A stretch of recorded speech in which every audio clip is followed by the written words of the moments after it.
2017 की सभी परीक्षाओं के लिए मैं करंट अफेयर्स कंप्लीट करवा रहा हूँ। आने वाले 10 दिनों में, 12 दिनों में, 15 दिनों में ये समाप्त हो जाएगा। ऐसा नहीं कि 10-12 दिनों में करंट अफेयर्स ही पढ़ाऊंगा, बाकी विषय चलते रहेंगे। सम्मेलन से जो विभिन्न अंतर्राष्ट्रीय संगठन हैं उनके वार्षिक सम्मेलन होते हैं जिन्हें हम शिखर सम्मेलन कहते हैं।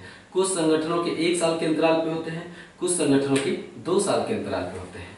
तो इन संगठनों का जो सम्मेलन होता है और सम्मेलन का विषय क्या था, विषय मतलब उद्देश्य क्या था और जो महत्वपूर्ण बातें घटित हुई, जैसे कुछ सम्मेलनों में कुछ नए सदस्य बन जाते हैं तो सवाल पूछ लिया जाता है कि नाटो का 29वां सदस्य कौन बना है इस सम्मेलन में, है ना। इसी तरह सवाल इस साल बन सकता है कि संघाई सहयोग संगठन के 2 नए सदस्य कौन से हैं, जो कि 2017 में सम्मेलन हुआ था, उसमें 2 नए सदस्य बने।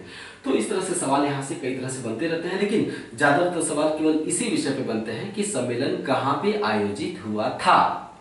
आइए हम देख लेते हैं। ये 2017 के लिए जितने भी सम्मेलन से सवाल बन सकते हैं, वादा करता हूं इस वीडियो को देख लेने के बाद छूटेंगे नहीं। G20 पहले देखते हैं। 12वां शिखर सम्मेलन था। ये महत्वपूर्ण नहीं है कि 17वां है कि 18वां है कि 19वां, पूछता नहीं है कभी, डोंट वरी, परेशान मत होइएगा, ऐसे ही लिख दिया। 12वां शिखर सम्मेलन कहाँ पे हुआ? जर्मनी की राजधानी, जर्मनी के शहर हैम्बर्ग में हुआ। हैम्बर्ग किस नदी के तट पर है? हैम्बर्ग एल्ब नदी के तट पर है ना। जब यूरोप की नदियां पढ़ा रहा था उसमें मैंने बताया था। थीम क्या थी? एक अंतर संयोजित विश्व का गठन करना। कभी कभी थीम पूछ देता है, मैंने सभी में थीम नहीं लिखवाया है, जो बहुत महत्वपूर्ण संगठन होते हैं उन्हीं की थीम पूछता है। ये महत्वपूर्ण इसलिए लिख दिया, एक अंतर संयोजित विश्व का गठन करना। G20 ग्रुप 20, ये विश्व के 20 विकसित और विकासशील अर्थव्यवस्थाओं का समूह है। G20 केवल विकसित देशों का समूह नहीं है, ये गलती मत करिएगा, इसमें विकासशील देश भी शामिल है। यानी विकसित और विकासशील अर्थव्यवस्थाओं ने मिलकर एक समूह बना लिया। किस लिए? ताकि दुनिया में जब भी कोई आर्थिक संकट आए तो उससे निपटने के लिए सभी महत्वपूर्ण विकसित और विकासशील देश मिलकर उस आर्थिक संकट का समाधान निकाल सकें। ऐसा क्यों? क्योंकि आजकल वर्तमान जो ग्लोबल इकोनॉमी है उसमें किसी भी आर्थिक संकट का समाधान एक देश अकेले नहीं कर सकता। क्यों? क्योंकि सभी अर्थव्यवस्थाएं एक दूसरे से कहीं ना कहीं जुड़ी हुई हैं, इन्वेस्टमेंट के द्वारा, टेक्निकल ट्रांसफर के द्वारा, इस तरह से जुड़े हुए हैं सभी देश। तो विश्व की 20 विकसित विकासशील अर्थव्यवस्थाओं का समूह है। वास्तव में ये 20 देशों के वित्त मंत्रियों और केंद्रीय बैंकों के गवर्नरों का फोरम है, क्योंकि सभी महत्वपूर्ण आर्थिक निर्णय वित्त मंत्री और केंद्रीय बैंक के गवर्नर लेते हैं, जो 20 देश हैं, है ना। स्थापना कब हुआ था? 1999 में हुआ था। ये फैक्ट्स G20 के विषय में पूछे जाते हैं। मेकांग गंगा सहयोग मंच। मेकांग दक्षिण पूर्वी एशिया की नदी है, गंगा भारत की नदी है, यानी गंगा मतलब भारत, मेकांग मतलब दक्षिण पूर्वी एशिया के वो 5 देश जिनसे होकर मेकांग नदी प्रवाहित होती है। जब मैं एशिया की नदियां पढ़ा रहा था तो मैंने बताया था कि किन दक्षिण पूर्वी एशिया के किन 5 देशों से मेकांग नदी प्रवाहित होती है। आप जाके देख सकते हैं उस वीडियो को, एशिया की नदियां वर्ल्ड ज्योग्राफी में। तो मेकांग गंगा सहयोग मंच की बैठक कहाँ पे हुई? पसाय सिटी, फिलीपींस की राजधानी है मनीला, मनीला में एक टाउन है पसाय सिटी। मेकांग गंगा सहयोग मंच की स्थापना वर्ष 2000। संबंधित जीके लिखवाते जाऊं, है ना, ये जीके है, जो भी नीचे बातें लिखी हुई वो एक तरह से जीके है, या जीके वाली बुकलेट में कॉपी में लिख सकते हैं अपने। तो स्थापना 2000 में 6 सदस्य हैं, मैंने बताया ना, गंगा मतलब भारत और 5 अन्य देश, दक्षिण पूर्वी एशिया के 5 देश जिनसे मेकांग नदी होकर बहती है। यहाँ मेकांग लिखना भूल गया, आप समझ जाइएगा, मेकांग नदी होकर बहती है। ये देश कौन से हैं? आप दक्षिण पूर्वी एशिया के 5 देश देखिए जहाँ मेकांग नदी बहती है। चाइना के ठीक नीचे, इंडोनेशिया से ठीक ऊपर, चाइना के ठीक नीचे आप देखेंगे तो मिल जाएगा। वह म्यांमार, थाईलैंड, लाओस, वियतनाम और कंबोडिया, ये सारे देश एक दूसरे से जुड़े हुए हैं। भारत के पूर्व में आप देखेंगे, भारत के पूर्व में जो अरुणाचल मिजोरम का इलाका है ना, उसके और पूर्व में जाइए तो शुरू हो जाएगा, म्यांमार आएगा, फिर थाईलैंड आएगा, फिर लाओस आएगा, फिर वियतनाम, फिर कंबोडिया, इस तरह से क्रम से ये 5 देश हैं पूर्वोत्तर भारत के पूर्व में। BIMSTEC full form bay of Bengal initiative, B से bay of Bengal initiative for multi sectoral technical and economic cooperation. Bay of Bengal initiative for multi sectoral technical and economic cooperation full form पूछा जा सकता है। स्थापना कब हुई थी? 1997 में हुई थी। लिख के अच्छे से शेयर तैयार कर लीजिए, हमेशा काम देता है। स्थापना 97 में हुई थी। बंगाल की खाड़ी से संबंधित 7 सदस्य देश हैं। उदाहरण के लिए आप गूगल में सर्च कर लीजिए भी कि ये 7 सदस्य देश कौन कौन से हैं। आप पाएंगे कि इसमें नेपाल और भूटान भी है सदस्य। तो बिम्स्टेक में नेपाल भूटान कैसे हो गए? क्योंकि ये कह रहा है कि बंगाल की खाड़ी से संबंधित 7 देश। नेपाल और भूटान बंगाल के तट पर तो है ही नहीं, लेकिन नेपाल और भूटान अपने समुद्री व्यापार के लिए बंगाल की खाड़ी पर ही निर्भर है। जैसे नेपाल अपना समस्त समुद्री व्यापार किस रास्ते से करता है? बिहार पश्चिम बंगाल के रास्ते चलाता है बंगाल की खाड़ी तक नेपाल, है ना। जो नेपाल के ट्रक हैं बिहार और पश्चिम बंगाल के रास्ते कोलकाता बंदरगाह तक आते हैं। यानी नेपाल अपने व्यापार के लिए एक तरह से भारत पर निर्भर है, क्योंकि भारत की भूमि का इस्तेमाल करके ही नेपाल बंगाल की खाड़ी तक आता है। हाल ही में जब भारत नेपाल विवाद हुआ था तो आपने देखा समाचार पत्रों में छप रहा था कि नेपाल के ट्रक रोक दिए गए थे। भारत ने नेपाल के ट्रक रोक दिए थे, सीमा एक तरह से सील कर दी थी, है ना। हालांकि भारत उसकी प्रत्यक्ष जिम्मेदारी नहीं ले रहा था। भारत का कहना था कि चूंकि जब नया संविधान बना था नेपाल में, तो उसमें जो हिंदू आदर्श थे, जैसे गाय को राष्ट्रीय पशु घोषित करना इत्यादि इत्यादि, वो सब नेपाल के संविधान में वो बातें नहीं थी। परिणामस्वरूप नेपाल में हिंदू बहुल क्षेत्र जो है वहां पे विद्रोह हो गया था। तो भारत ने कहा कि जो विद्रोह हो गया था उसके चलते हमने व्यापार रोका है आपका। हमने किसी पूर्वाग्रह से ग्रसित होकर या बदनीयती के चलते ऐसा नहीं किया है ना। क्योंकि नेपाल अब क्या करे, नेपाल के ट्रक बिहार और पश्चिम बंगाल के रास्ते ही कोलकाता पहुंचते हैं और पश्चिम बंगाल के जल का उपयोग कर पाता है नेपाल। तो हमने बताया कि बिम्स्टेक में नेपाल और भूटान भी है। आप गूगल में सर्च करके 7 देश देख लीजिए कौन कौन से हैं। ये 7 सदस्य हैं। अंतरराष्ट्रीय परिवार नियोजन सम्मेलन लंदन आयोजित हुआ। लंदन में संघाई सहयोग संगठन, संघाई कोऑपरेशन ऑर्गेनाइजेशन, SCO बोलते हैं। बैठक कहाँ हुई? शिखर सम्मेलन। ये सभी शिखर सम्मेलन 2017 के हैं, याद रखिएगा, इसलिए हमने सभी में 2017 नहीं लिखा है। अस्ताना में हुई।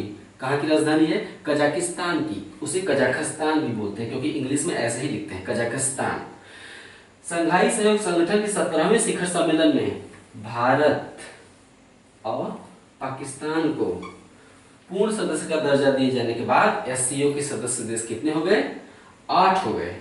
ठीक है। इससे पहले कितने सदस्य देश थे? 6 थे। SCO की स्थापना 1996 में हुई थी। तब संघाई 5 के रूप में इसकी स्थापना हुई थी, क्योंकि 5 ही सदस्य देश थे। कौन कौन? रूस, चीन, किर्गिस्तान, कजाकिस्तान, ताजिकिस्तान। बड़ा टेढ़ा नाम है, कैसे याद किया जाएगा इसको बताता हूँ। हाँ, तो 96 में 5 सदस्य देश थे, संघाई 5। 2001 में उज्बेकिस्तान को भी शामिल कर लिया गया। लो, एक और कठिन नाम, कैसे याद करेंगे? तो एक फार्मूला निकाल लिया मैंने। रुचि, रुचि फीमेल का नाम होता है, जैसे लड़कियों का रुचि। रुचि किक ताऊ, ताऊ मतलब दादा परदादा लोगों को ताऊ कहते हैं। तो रुचि किक ताऊ। तो यहाँ रूस, चीन से, ची से चीन, रूस, चीन, किर्गिस्तान, कजाकिस्तान, ताजिकिस्तान, उज्बेकिस्तान, है ना। इस तरह से एक बार इस फार्मूले को याद कर लीजिए, हमेशा याद रहेगा। रूस, चीन, किर्गिस्तान, कजाकिस्तान, ताजिकिस्तान, उज्बेकिस्तान। और अब तो भारत और पाकिस्तान भी शामिल हो गए, वो तो याद ही रहेगा, है ना।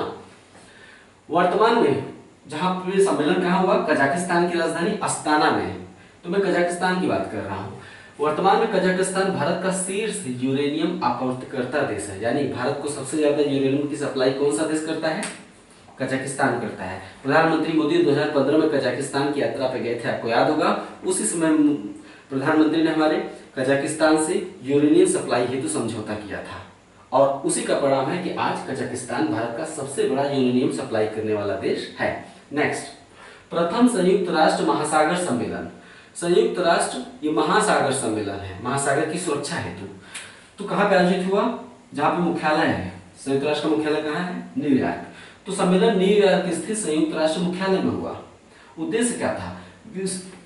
मुख्य रूप से प्लास्टिक कचरे पर आयोजित था ये। विभिन्न देश आज बड़ी मात्रा में, क्योंकि प्लास्टिक कचरा एक होता है बायोडिग्रेडेबल, है ना, एक कचरा होता है बायोडिग्रेडेबल और एक होता है नॉन बायोडिग्रेडेबल। हिंदी में कहते हैं जैव अपघटनीय। बायोडिग्रेडेबल मतलब जैव अपघटनीय और नॉन बायोडिग्रेडेबल मतलब जैव अनपघटनीय, ऐसे बोलते हैं। ये होता क्या बता दे रहा हूं। कुछ कचरे होते हैं कि जैसे मान लेते हैं मैंने केला खाया और फेंक दिया, तो केला क्या प्रकृति में रहता है? नहीं, सड़ गलकर मिट्टी में मिल जाएगा केला, है ना।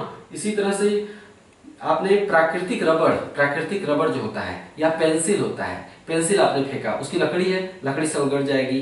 प्राकृतिक रबड़ फेंका, सलगड़ जाएगा। क्यों? क्योंकि जमीन में क्या होते हैं, और छोटे छोटे सूक्ष्म जीव होते हैं, जीवाणु, कीटाणु, कवक, वो क्या करते हैं कि जो चीजें पचाने खपाने लायक हैं उन्हें पचा डालते हैं, यानी मिट्टी में मिला देते हैं पचाकर।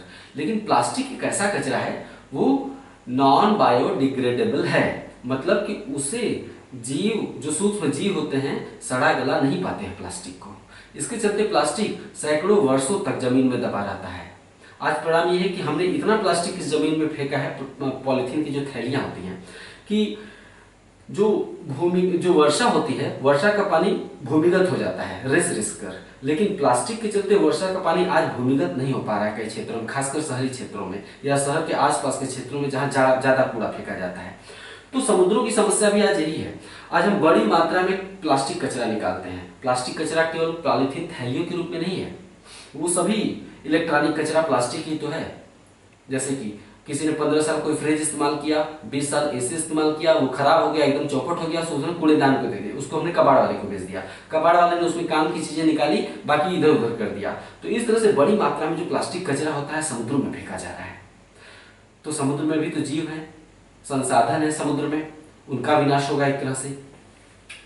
तो समुद्र में प्लास्टिक कचरे को बहने से रोकने के लिए सम्मेलन था, संयुक्त राष्ट्र महासागर सम्मेलन, न्यूयॉर्क स्थित संयुक्त राष्ट्र मुख्यालय में आयोजित हुआ था। नेक्स्ट, नाटो शिखर सम्मेलन ब्रुसेल्स में, बेल्जियम की राजधानी है ब्रुसेल्स। खास बात यह है कि नाटो का मुख्यालय भी ब्रुसेल्स में ही है। ब्रुसेल्स में सम्मेलन हुआ। फुल फॉर्म होता है North Atlantic Treaty Organization. Treaty मतलब संधि, उत्तरी अटलांटिक संधि संगठन, उत्तरी अटलांटिक संधि संगठन, यह नाटो का फुल फॉर्म। उत्तरी अटलांटिक मैप लाइए दिमाग में अपने आप, है ना, देखा है आपने विश्व भूगोल, अगर आपने उसे पढ़ा होगा या स्वतंत्र रूप से पढ़ा होगा। उत्तरी अटलांटिक के दोनों तटों पर कौन से देश हैं? उत्तरी अटलांटिक के पश्चिमी तट पर अमेरिका है और पूर्वी तट पर ब्रिटेन है, फ्रांस है ना। तो ये उत्तरी अटलांटिक के दोनों तटों पर यूरोप के और जो अमेरिकी देश हैं उनका संधि संगठन है। कैसी संधि? रक्षा और सैनिक संधि। रक्षा और सैनिक संधि मतलब हमारी आपसी गठबंधन हो गई है। इन देशों का आपसी सैनिक गठबंधन है। सैनिक गठबंधन मतलब किसी एक देश पर अगर कोई सैनिक खतरा आएगा तो उसे सभी देशों पर सैनिक खतरा माना जाएगा और सभी मिलजुल कर उसका निवारण करेंगे। यानी एक देश का शत्रु, नाटो में जितने भी देश हैं, वर्तमान में 29 सदस्य देश है नाटो में, यानी 29 में से किसी भी एक देश पर हमला हुआ तो उसे 29 देशों पर हमला माना जाएगा। इसे कहते हैं सच्चा और वास्तविक गठबंधन। उत्तरी अटलांटिक संधि संगठन, एक देश पर हमला, 29 देशों पर हमला। इस संगठन को क्या नाम दिया है हमने? नाटो। नाटो एक बहुत ही मजबूत सैनिक और रक्षा संगठन है। उदाहरण के लिए 2001 में 11 सितंबर की डेट थी शायद, 11 सितंबर 2001 में जब ओसामा बिन लादेन ने वर्ल्ड ट्रेड सेंटर गिरा दिया, अमेरिका पर बहुत बड़ा हमला था वो अब तक का सबसे बड़ा हमला। तो अमेरिका पर हुआ था हमला, लेकिन वास्तव में उसे उत्तरी अटलांटिक संधि संगठन पर हमला माना गया। परिणाम स्वरूप नाटो के जितने सदस्य देश थे उन सभी ने मिलकर ओसामा बिन लादेन के ठिकानों पर हमला बोल दिया। ओसामा बिन लादेन के ठिकाने सबसे ज्यादा अफगानिस्तान में थे। यही परिणाम स्वरूप था कि 2001 में जब अमेरिका पर हमला हुआ उसके तुरंत बाद अमेरिका ने नाटो सेनाओं की मदद से अफगानिस्तान पर हमला बोल दिया और लगातार 10 साल तक अफगानिस्तान में आतंकवादी और उग्रवादी तत्वों की तबाही चलती रही अफगानिस्तान में, है ना। लेकिन अफगानिस्तान के इस हमले को इस्लाम जगत पर हमले के रूप में लिया गया। जो अफगानिस्तान की सरकार थी वो खिलाफ नहीं थी, क्योंकि अफगानिस्तान में ही अमेरिका समर्थित सरकार बना दी गई, अमेरिका से समर्थित सरकार अफगानिस्तान बना दी गई। लेकिन वहां पे जो इस्लामिक तत्व थे, इस्लामिक तत्वों ने उसे इस्लाम पर हमले के रूप में लिया। परिणाम स्वरूप उसने लोकतांत्रिक रूप से निर्वाचित अफगानिस्तान सरकार के खिलाफ ही विद्रोह छेड़ दिया। लेकिन अफगानिस्तान में जो अमेरिका और नाटो की सेनाएं थी, यही कारण था कि 10 साल तक अफगानिस्तान में उन्हें रुकना पड़ा। नाटो सेनाओं को 10 साल तक अफगानिस्तान में रुकना पड़ा ताकि विद्रोहियों से लोहा ले सके। तो नाटो शिखर सम्मेलन ब्रुसेल्स में हुआ। नॉर्थ अटलांटिक ट्रीटी ऑर्गेनाइजेशन, द्वितीय विश्व युद्ध के बाद मित्र राष्ट्रों ने, मित्र राष्ट्र वही थे, एक तरफ अमेरिका और यूरोप के देश ब्रिटेन, फ्रांस वगैरह, तो मित्र राष्ट्रों ने अपनी सुरक्षा और सैन्य सहयोग के लिए 1949 में एक संधि की, मतलब दोबारा, क्योंकि जर्मनी ने काफी क्षति पहुंचा दी थी इन लोगों को, द्वितीय विश्व युद्ध में बहुत ज्यादा क्षति हो गई थी। तो 1949 में इन लोगों ने वाशिंगटन डीसी में उत्तरी अटलांटिक संधि पर हस्ताक्षर किया था, है ना, और एक मजबूत संगठन बनाया, सैनिक संगठन। इस रक्षा और सैन्य गठबंधन, ये क्या है, एक तरह का रक्षा और सैन्य गठबंधन है। तो ये इस रक्षा और सैन्य गठबंधन का मुख्यालय ब्रुसेल्स में है ना। नाटो से के संविधान का, नाटो का अपना एक संविधान है, उसमें कुछ नियम कानून बनाए गए हैं। नाटो के संविधान का अनुच्छेद 5 सर्वाधिक महत्वपूर्ण है। इस अनुच्छेद में साफ साफ लिखा गया है कि नाटो की किसी भी एक सदस्य देश पर किसी बाहरी देश द्वारा हमला नाटो के सभी सदस्य देशों के ऊपर हमला माना जाएगा, और तब ऐसी स्थिति में नाटो के सभी सदस्य देश मिलकर उस बाहरी हमले का प्रतिकार करेंगे और उसे बदला लेंगे। ठीक है, तो ये अनुच्छेद 5 में कहा गया है। वर्तमान में नाटो में 29 सदस्य देश है। 29वां सदस्य कौन सा है? मॉन्टेनेग्रो, है ना। पहला हिंद महासागर रेम संघ शिखर सम्मेलन, संगठन का नाम है हिंद महासागर रेम संघ, इतना ही, है ना। पहला हिंद महासागर रेम संघ शिखर सम्मेलन कहां पे हुआ? इंडोनेशिया की राजधानी जकार्ता में। इस संगठन को इंग्लिश में क्या कहेंगे? हिंद महासागर रेम संघ, इंग्लिश में कहेंगे Indian Ocean Rim Association. Rim मतलब घेरा। हिंद महासागर के चारों तरफ जो तटीय देश हैं, हिंद महासागर के चारों तरफ के तटीय देश कौन कौन से होंगे? कुछ अफ्रीकी देश होंगे, अफ्रीका भी तो, जो पूर्वी अफ्रीका है, पूर्वी अफ्रीका भी तो हिंद महासागर के तट पर ही है। कुछ एशिया के देश होंगे, कुछ दक्षिण पूर्वी एशिया के देश होंगे, है ना। तो हिंद महासागर के तट पर जितने भी देश हैं, ये उनका संगठन है। नाम क्या है? हिंद महासागर रिम एसोसिएशन, हिंद महासागर के तटीय देशों का संगठन है। ओके, नेक्स्ट जकार्ता में सम्मेलन हुआ। अगला heart of Asia conference. Heart of Asia conference ये विगत कुछ वर्षों से आयोजित हो रहा है। जब 2001 में अमेरिका पर हमले के बाद अमेरिका ने नाटो सेनाओं की मदद से अफगानिस्तान पर हमला बोल दिया, ओसामा बिन लादेन को खोजने और उसके ठिकानों को नष्ट करने के लिए, तो अफगानिस्तान अशांत हो गया। क्यों? क्योंकि वहां के मुस्लिम तत्वों ने, मुस्लिम जगत ने में एक तरह का विद्रोह छेड़ दिया। किसके खिलाफ? अमेरिका और अफगानिस्तान की निर्वाचित सरकार के खिलाफ विद्रोह छेड़ दिया। तो अफगानिस्तान में अशांति फैल गई, चारों तरफ अस्थिरता फैल गई। भारत में तो बहुत ही छोटे स्तर पर नक्सलवाद पनपा हुआ है, तो देखते हैं कभी कभी कितनी तबाही हो जाते हैं। जबकि भारत सरकार एक स्थिर सरकार है, भारत सरकार अस्थिर सरकार नहीं है। लेकिन अफगानिस्तान में इतने बड़े पैमाने पर विद्रोह हुआ कि अफगानिस्तान सरकार आज तक स्थिरता प्राप्त नहीं कर पाई है, सरकार वहां की, है ना। तो अफगानिस्तान में शांति और स्थिरता की बहाली के लिए अफगानिस्तान में अब नाटो सेनाएं अमेरिका से वापस, अफगानिस्तान से वापस हो चुकी हैं। आपको पता ही, हमेशा छपता रहा है, चरणबद्ध तरीके से अफगानिस्तान से वापस हुई नाटो की सेनाएं।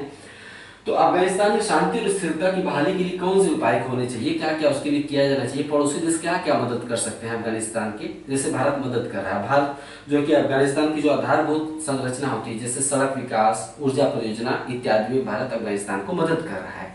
तो शांति और स्थिरता की बहाली के लिए जो सम्मेलन आयोजित होता है उसका नाम है हार्ट ऑफ एशिया कॉन्फ्रेंस। कहां पे हुआ इस साल? हमारे ही देश में, अमृतसर में आयोजित हुआ।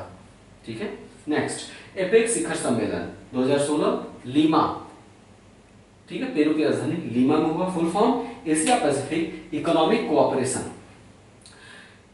एपेक मुख्य रूप से प्रशांत महासागर, आपके माइंड में होगा ही, प्रशांत महासागर के पूर्वी देश कौन कौन से हैं और पश्चिमी देश कौन कौन से हैं। प्रशांत महासागर के पूर्वी तट पे कौन कौन से देश हैं? जैसे रूस है ऊपर, फिर चीन है, और नीचे आएंगे तो लाओस, कंबोडिया, थाईलैंड है ना, मलेशिया है, सिंगापुर है, और नीचे जाइए इंडोनेशिया है। तो ये पूर्वी देश हैं। और प्रशांत महासागर के पश्चिमी देश बताया। प्रशांत महासागर के पूर्वी देश कौन कौन से हैं? कनाडा है, यूएसए है, मैक्सिको है, पेरू है, फिर उसके नीचे है चिली चिली। तो ये प्रशांत महासागर के दोनों तटों पर जो देश हैं उनका संगठन है APEC, Asia Pacific economic cooperation. तो प्रशांत महासागर के दोनों तटों पर स्थित देशों ने आपसी आर्थिक सहयोग और व्यापार को बढ़ावा देने के लिए एक संगठन बना लिया, उसका नाम है एपेक। एशिया प्रशांत क्षेत्र के 12 देशों द्वारा, शुरू में 12 ही देश थे इसमें, एशिया प्रशांत क्षेत्र के 12 देशों द्वारा परस्पर आर्थिक सहयोग और व्यापार को बढ़ावा देने के लिए एपेक की स्थापना 1989 में की गई थी। ठीक है, वर्तमान में इसमें लेकिन कितने सदस्य हैं? 21 सदस्य हैं। 12 का उल्टा कर देंगे 21 हो जाएगा, है ना। स्थापना 12 देशों ने की, लेकिन वर्तमान में 21 सदस्य देश हैं। राजधानी कहाँ है एपेक की? सॉरी, मुख्यालय कहाँ है? सिंगापुर में एपेक का। ये हो गया अंतर्राष्ट्रीय संगठनों से संबंधित महत्वपूर्ण बात, और साथ ही जो करंट की बातें हैं, कहाँ सम्मेलन हुआ और कौन से नए सदस्य बने। उम्मीद है कि आपको पसंद आया होगा, और करंट में जो भी क्वेश्चन आएंगे यहाँ से वो आपके कवर होंगे। डेली कम से कम एक वीडियो तो रहेगा ही, मैं प्रयास करूंगा कि 2 भी हो जाए, क्योंकि आगामी परीक्षाओं में कुछ अगर मदद हो जाए, कुछ एक्स्ट्रा हो जाए तो कितना अच्छा काम होगा। ठीक है, नमस्कार।